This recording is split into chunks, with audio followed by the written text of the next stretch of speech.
Hello everyone, बहुत बहुत स्वागत है आप सभी का हमारे यूट्यूब चैनल डिजिटल स्टॉक में। तो रिलायंस पावर के जस्ट अभी अभी Q3 रिजल्ट अनाउंस हुए हैं लगभग 7:30 बजे के करीब, और मैं ये वीडियो शुरुआत कर दिया हूँ। तो ड्यूरिंग द मार्केट रिजल्ट नहीं आए थे, ये जो भी आपको मूवमेंट देखने को मिला इसका असर हमें मंडे को देखने को मिलेगा रिजल्ट का। कल सैटरडे है, संडे को देखने को मिलेगा। मार्केट संडे को खुला हुआ है ड्यू टू बजट के कारण, तो बजट का भी इफेक्ट पड़ सकता है। तो मिक्स रिएक्शन हमें देखने को मिलेंगे उस दिन। मैं आपको क्लियरली इंडिकेट कर दिया हूं। अब चलते हैं सीधा रिजल्ट पे। तो हम आ चुके हैं रिलायंस पावर की कंसोलिडेटेड फाइनेंशियल रिजल्ट पे। सारे फिगर्स लाख में रहने वाले हैं। जो ये क्वार्टर रहेगा, हम ये 3 क्वार्टर एक्सप्लेन करेंगे, ईयरली यहाँ पे कंपेयर करेंगे और यहाँ पे क्वार्टरली कंपेयर करेंगे। ये रहने वाला है Q3 2024 का, ये रहने वाला है Q2 2025 का, और ये रहने वाला है फिर से Q3 2025 का। तो कंपेयर करेंगे ईयरली और क्वार्टरली। तो सबसे पहले टोटल रेवेन्यू आप यहाँ पे देख पाएंगे, ये जो रेवेन्यू की ऊपर वाली लाइन है, बट हम बात करेंगे टोटल इनकम की। तो टोटल इनकम पिछली बार था 2.5 लाख, सॉरी 2,15,000 का, और इस क्वार्टर में है, ओके, 2.5 लाख का था, और इस क्वार्टर में 2 लाख का था, और यहाँ पे गिर के 1.94 1,94,000 का रह चुका है। तो बात करें ईयरली और क्वार्टरली दोनों रेवेन्यू में, तो गिरावट देखने को मिली है।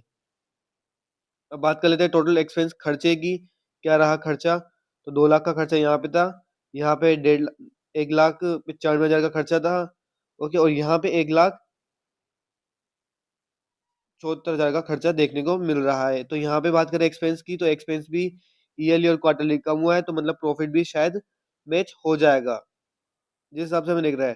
प्रॉफिट बिफोर टैक्स की बात कर लेते हैं। यहाँ पे ये रहा प्रॉफिट बिफोर टैक्स, ओके। तो प्रॉफिट था पिछली बार 4,000 का 4,900, 10,800, और यहाँ पे 10,000 कॉन्स्टेंट रहा। बात करें क्वार्टर टू क्वार्टर, ठीक ठाक है, डिक्लाइन गिरा नहीं, ये भी एक बहुत बड़ी बात है। और बात करें ईयरली, तो काफी अच्छा जंप देखने को मिला है, लगभग डबल से ज्यादा ईयरली ग्रोथ हमें देखने को मिल चुकी है। तो ये एक छोटी कंपनी है और इफेक्ट का ज्यादा ही देखने को मिल सकता है।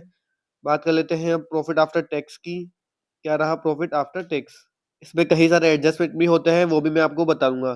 तो 4,000 का यहाँ पे, ओके, 4K का प्रॉफिट हुआ था इन हैंड, 8K का यहाँ पे प्रॉफिट हुआ, और यहाँ पे 2.5 लाख का प्रॉफिट हुआ। तो बात करें यहाँ पे ईयरली और क्वार्टरली गिर चुका है, इसके पीछे क्या कारण है वो भी मैं आपको बताता हूँ। तो यहाँ पे डिस्क्लोज नहीं किया गया है, बट यहाँ पे बताया है। टोटल टैक्स की बात करूँ, तो पिछली बार 800 का टैक्स लगा था, 2,000 का टैक्स लगा, और इस बार 7,500 का टैक्स लगा, जिस वजह से कंपनी कंपनी का वो गिरा हुआ है। प्रॉफिट, नेट प्रॉफिट में गिरावट दर्ज हुई है, ये एक मेजर कारण था। इसके बाद बात करें कुछ एडजस्टमेंट की, तो यहाँ पे कुछ भी एडजस्टमेंट नहीं है, सेम एज प्रॉफिट मेंटेन रहा है जो यहाँ पे था। आफ्टर एडजस्टमेंट कुछ भी एडजस्टमेंट एक्स्ट्रा नहीं है, बस वो टैक्स है, वो थोड़ा ज्यादा लग चुका है। तो टैक्स ज्यादा लगा है, ये वन टाइम है, ये बार बार नहीं होगा। बात कर लेते हैं वही 4K के प्रॉफिट, यहाँ पे 8K का प्रॉफिट, और यहाँ पे 2K का प्रॉफिट। तो बात करें ईयरली प्रॉफिट, तो बिल्कुल हाफ हो चुका है। और बात करें क्वार्टरली, तो यहाँ पे तो 200% की गिरावट देखने को मिली है। बात करें एक्सपेंस और नेट प्रॉफिट की बिफोर बिफोर टैक्स की, तो काफी अच्छा रिजल्ट यहाँ पे देखने को मिला। अब बात कर लेते हैं क्या एक्सपेक्टेशन था कंपनी से, क्या रहेगा कल। एक्सपेक्टेशन पे ही कंपनी मूवमेंट दिखा सकती है कल शुरुआत के टाइम में। 10 बजे निर्मला सीतारमन जी मतलब बजट पेश करेंगी, उस हिसाब से ऊपर नीचे हो सकता है बाद में। उससे पहले बात कर लेते हैं ईपीएस की, अर्निंग पर शेयर कितना रहा।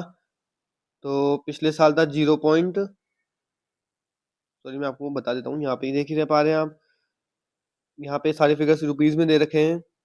0.14, सॉरी 0.104, 104 का, और यहाँ पे सेकंड क्वार्टर में 0.211 का, और इस बार रह चुका है 0.061। तो यहाँ पे बात करें ईपीएस की, तो काफी ज्यादा ईपीएस में गिरावट देखने को मिली है क्वार्टर टू क्वार्टर और ईयर टू ईयर भी। अब बात कर लेते हैं एक्सपेक्टेशन की, कि क्या एक्सपेक्टेशन था। उससे पहले मैं आपको यहाँ पे एक पॉइंट नोट कराना चाहता हूँ, कि यहाँ पे हमने फिगर्स करोड़ में नोट कर रखे हैं और वहाँ पे लाख में थे। तो हम यहाँ पे आपको कन्वर्ट करके मैं आपको यहाँ पे बता दूंगा, तो आपको कंफ्यूज होने की जरूरत नहीं है। तो मैं बता दूं कि जो रेवेन्यू था वो सेम रहा है इस पॉइंट से, 1949, आई थिंक, हाँ ये कंफर्म है, कि ये करोड़ का रेवेन्यू रहा, तो रेवेन्यू तो बिल्कुल मैच हो चुका है। अब देख लेते हैं एक बार नेट प्रॉफिट कितना रहा। नेट प्रॉफिट आप यहाँ पे देख पा रहे हैं कि 2511 है, बट ये करोड़, सॉरी, ये लाख में है और हमें इसको करोड़ में करना है, तो मतलब 25 लाख करोड़ का हमारा नेट प्रॉफिट रहा है। और नेट प्रॉफिट हमारा 25 करोड़ का रहा है 25 CR का। तो यहाँ पे एक्सपेक्टेशन बीट नहीं हुई है, बट रेवेन्यू में बीट हो चुकी है। और बात करें यहाँ पे, तो यहाँ पे 0.06 का हमें ईपीएस देखने को मिला है, 0.06। तो ईपीएस भी हल्का सा मिस हुआ और रेवेन्यू और नेट प्रॉफिट भी हमारा मिस हुआ, बट रेवेन्यू हमारा ठीक ठाक सिमिलर अचीव हो चुका है।